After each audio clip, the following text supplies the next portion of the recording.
Guys, magluluto na pala ngayon ng kinulang manok. Yan yung anak ko ang tinuturuan ko siyang magluto para sa susunod siya na yung magluluto. Hindi puro na lang kay mama. Para marunong na siya guys. Ginisa na niya yung pansahog, yung luya, sibuyas, at saka lasuna.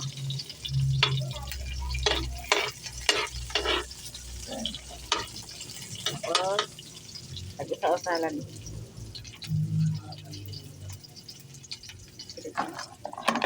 Lalagay na yung manok guys.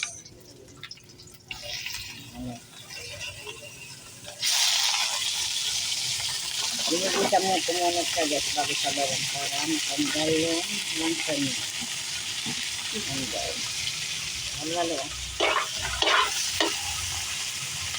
Ay, halo, kaya mo yan. Dito. Lagyan natin ng tubig guys. Kasi masarap yung maraming sabaw. Hintayin natin kumulot, saka natin ilagay yung malunggay.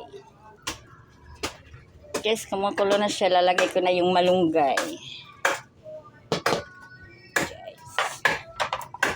Hintayin natin maluto yung malunggay. Saka para mananghalian na tayo guys.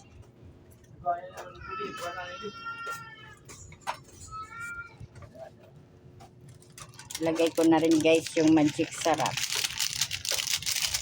Yan.